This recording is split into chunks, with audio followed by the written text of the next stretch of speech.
ከዚህ በኋላ ምን ሰራለህ? ምን ለመስራት ታስባለህ? ያለኝን ቅድም ጠዋት ስላልነበርክ ነው እንጂ አይ ቲንክ እንኳን አልነበርኩም ረጅም ነበር ንግግሩ። በዛ ላይ እንዳልኩት እኔ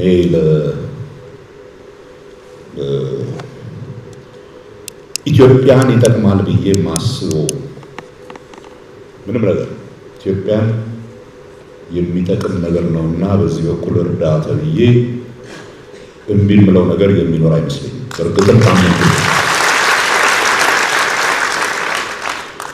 በአንድ በኩል መስራት የምፈልገው ለሀገር የሚጠቅም ነገር ትንሽ ከዚህ ከዕለት ተቀን የፖለቲካ ጩኸት የወጣ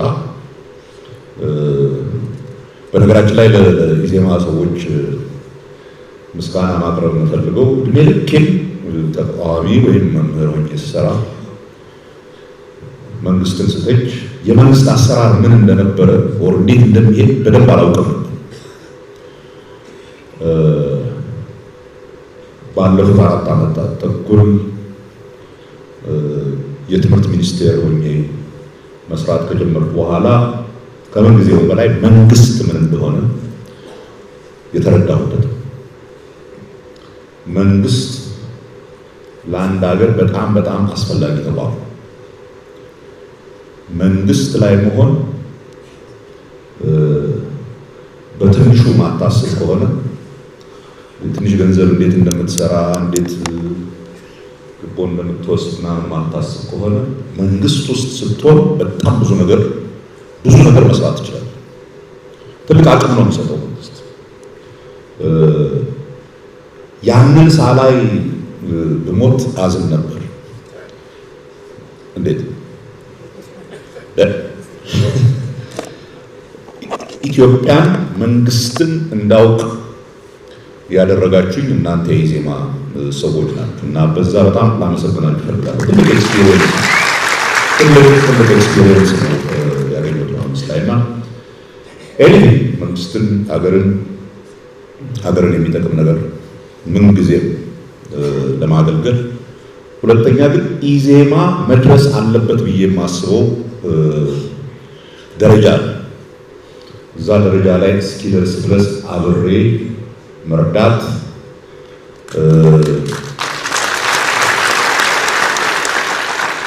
አያምጣበት እንጂ ኢዮብ የሽማግሌ ምክር ከፈለገ ሁሉ ጊዜ አለው። ግን እሱ የሽማግሌ ምክር የሚሰማ ሰው አይደለም። ግን ቢሆንም ከጠየቀኝ ስለዚህ አለው መጽሐፍ ፈልጋቸው ነገሮች አሉ እጽፋለሁ። ማስተማር መልሼ ማስተማር ፈልጋለሁ። አንድም ኮርስ ብትሆን ሄዶ በሀሳብ ከወጣቶች ጋር መነጋገር የሚያስችል እድል አገኛለሁ ብዬ ተስፋ አደርጋለሁ። እንዳለው እኔ በፈለጉት ሰዓት መነሳት ናፍቆኛል። ምንም አልዋሻለሁ። በአላርም መነሳት ሰልችቶኛል። ብዙ ጊዜ 11 ሰዓት ተኩል ነው የምነሳውና በጣም ደሜን ያፈላዋል። ከሱ ቦታ ደስ ይለኛል። ግን በምንም አይነት ራሴን ሳየው ዝም ብዬ አረፌ መቀመጥ የሚችል ሰው አይደለሁም እና አይ ቲንክ አንደነ ቢዚ ብዙ የምሰራቸው ነገሮች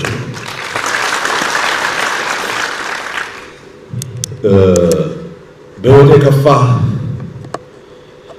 ነገር ምንድን ነው ላለኝ ምናልባት በ97 ወደ መጨረሻው ስለው ወደ እስር ቤት ከመግባቴ በፊት የመጨረሻ ሚቲንግ ነበረኝ ከመለስ ጋር። እኔ መለስና በዛን ጊዜ የአውሮፓ ህብረት አምባሳደር የነበረው ቲም ክላርክ ነበር። ሶስታችን ነበርና ነገሩ ወደ ግጭት የሚሄድበት ጊዜ ላይ ነበር። ከዛ በኋላ የቲንክ ሳምንት ስርከና በኋላ ነው የታሰርነው እና አንድ ነገር ልየው ነበር መለስ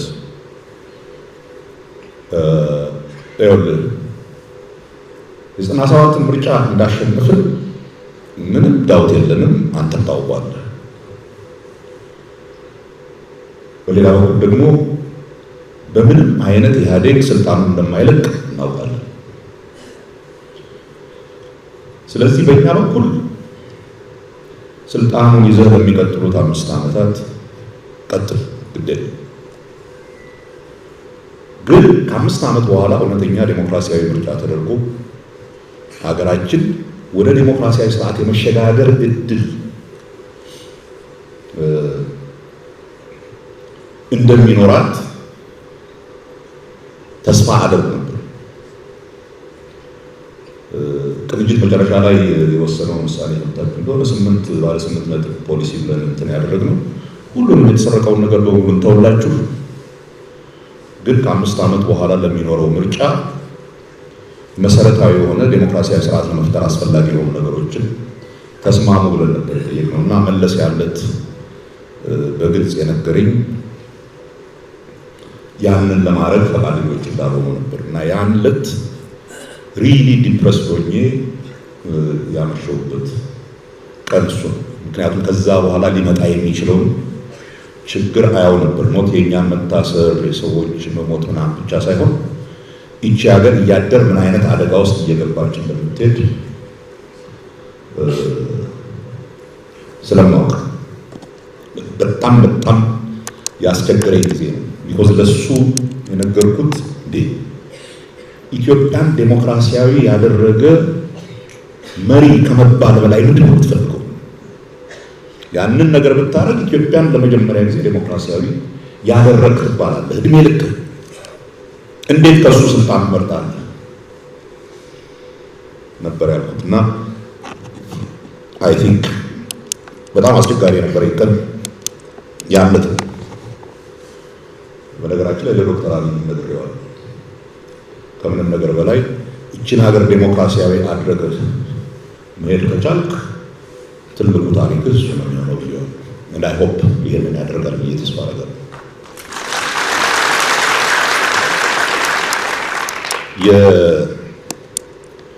የተደሰትኩበት ቀን ወያኔ የወደቀ ቀን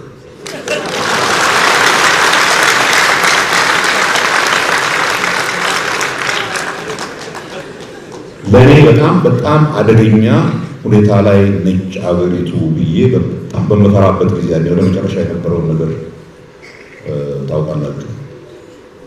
እኛ ኤርትራ ሆነን ሰልፍ ሲደረግ ጎንደር ምናምን ታዴ ያውቃል መፈክር ልክ ነበር ከዛ እና ኦሮሞዎች ሲገደሉ ከመፈክሮቻችን አንዱ የኦሮሞ ደም ደማችን ነው የሚል መፈክር ነበር። እዚህ ግን ታስታውሳለህ?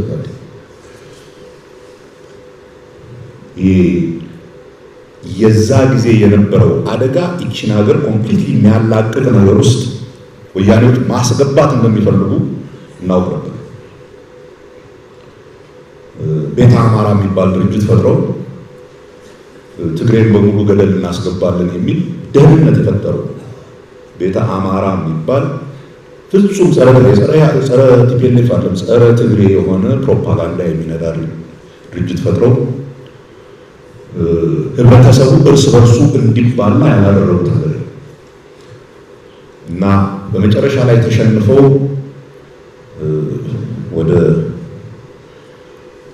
ወደ መቀሌ ሲሄዱ ለመጀመሪያ ጊዜ በደንብ ያረፍኩት በደንብ የተነፈስኩት ያለት ነው። አትሊስት ይህች ሀገር ትኖራለች፣ አያጠፏትም ሰዎች። ካሁን በኋላ እዳው የኛ ነው። እነሱ የጀመሩትና የለኮሱት እሳት እንዳይፈጀ መጠንቀቅ ነው ስንነበር ይኸው 7 ዓመት ተባላን። አይ ቲንክ አሁን እየተረጋጋን ይመስለኛል። አይ ቲንክ ይህችን ሀገር ትልቅ የማድረግ እድል አለ ነው። ይሄ ሀገር እንደሌላው ሀገር አይደለም። ይሄ የስልጣኔ ሀገር ነው። ይሄ ሲቪላይዜሽናል ስቴት ይሉታል። አይታችሁ እንደሆነ የኢራንን ጦርነት ስታዩ ከሌሎቹ ሀገሮች ይልቅ ኢራን አሜሪካንን የሚያክል ሀገር፣ እስራኤልን የሚያክል ሀገር ገጥማ ፈልጋለሁ በጉልበት ሲደበድቧት ውስጧን ገብተው ከፋፍለው እርስ በርስ ለማባላት ሲሞክሩ ይሄ ለኢራን ስርዓት ጥሩ ነው ጥሩ አይደለም የሚለውን ተታጭ ማለት ነው። ያ ህብረተሰብ አንድ ላይ የቆመው የረጅም ጊዜ ስልጣኔ ባለቤት ስለሆነ የፋርስ ሲቪላይዜሽን ያለው ሀገር የኢራን ያ ሜሞሪ በጣም ትልቅ ነገር ነው። እኔ ኢትዮጵያውያን ያንን ነገር ረስተነው ነበር ለረጅም ጊዜ። አሁን ያ ሜሞሪ ተመልሶ መምጣት አለበት ብያለሁ። ኢትዮጵያ ሲቪላይዜሽናል ስቴቶች እንደዚህ ዝም ብሎ ማንም መጥቶ የሚያፈርሳት እንዳልሆነች መንግስት ስልጣን ይዞ ለማፍረስ የሞከሩት እንዳልሆነላቸው ሳውቅ ይቺ ሀገር ሰርቫይቭ እንደምታደርግ ምንም ጥርጥር የለም።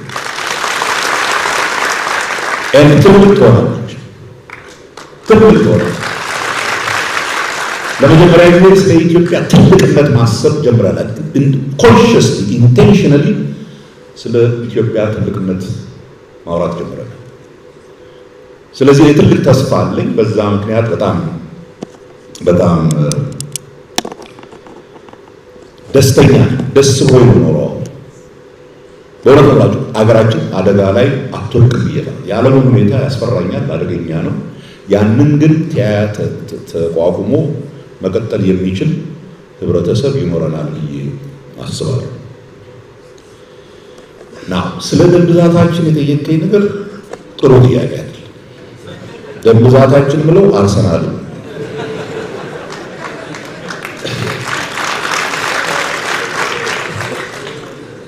እንደ አርሰናል እንደ መጥፎ ልጅ ነው። ደምህን ያፈላውና ግን you cannot live it somehow አንጀት እየተቃጠለም ትኖራለህ እና ዘንድሮ እኔ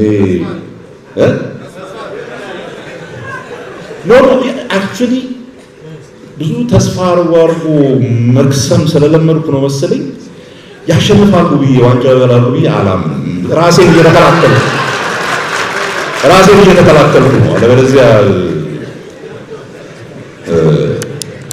ከኔ ዋሰ በጣም አርሰናልን የሚደግፍ ልጅ አለኝና አንድ ቀን ኳስ አብረን እያየን ይሄ ከማን ጋር ነው ከአስቶን ቪላ ጋር ሲጫወቱ or I think the other one 2-0 ሲኖር ቆይተው 2-2 ይወጡበት ሊትራሊ ልብሱ ላይ የነበረውን ቲሸርት የአርሰናል ሸርት ለብሶ ነው ኳስ የሚያየው ቀዶ በቃ አይ ሊትራሊ እንደ እብድ ሲያልኝ ኧረ ይሄ ነገር እኮ ኳስ ነው። አንዳንድ ጊዜ በጣም አታብዛው፣ ስሜትህ በጣም ሲገባ እንዲህ አይነት ነገር ላይ ጥሩ አይደለም። እነሱ እኮ አያውቁንም፣ እኛ ነን የምንጫወተው። ስለዚህ ያን ያህል መደገፍ ጥሩ ነው፣ ግን ያን ያህል ነፍስና ስጋችንን ይዘን የምንሄድበት መሆን የለበትም። ምንድን ነበር የመጨረሻው ጥያቄ? የሚያስደስት ነገር እኔ ማያስደስተኝ ነገር የለም። ሪሊ ነው። ሙዚቃ ወዳለው፣ ሲኒማ ወዳለው፣ መጽሐፍ ማንበብ ወዳለው፣ ጥሩ ባለሙያ የሰራውን ግብ ወዳለው፣ ቁንጅና ወዳለው። አሁን በተበልፎ ነው መጣ ቢዩቲን የመሰለ ነገር አደንቃለሁ። So now I'm lucky. Life with all the difficulties and with our age, አልተቸገርኩም። ተቸግሬ አላውቅም። ራሴ በመረጥኩት አይነት ካልሆነ በቀር ተቸግሬ አላውቅም። ጥሩ ህይወት አለኝ፣ ሙሉ ህይወት አለኝ። So I'm good. ምንም ያን ያህል የሚጨንቀኝ ነገር የለም። ሙዚቃ ለማይወዱ ሰዎች አዝናለሁ። ሰው ሙዚቃ ሳይወድ እንዴት እንደሚኖር አይገባኝም። I mean it's just ይሄን የመሰለ የሰው ልጅ ህይወት እንትን የሚያደርግና ሰፋ አድርገን ህይወትን ላላ አድርገን ማየት ህይወት ከምትሰጣቸው ጸጋዎች እየተቀበልን በእነሱ መደሰት ዓለም ደግሞ በጣም ክፉ የምትሆንባቸው ጊዜዎች ስላሉ እነኛን ፋቶቹንም ለቀቅ አድርገን ማየት ከቻልን life is okay, will be okay. I think Israel will be okay. I think Ethiopia will be okay.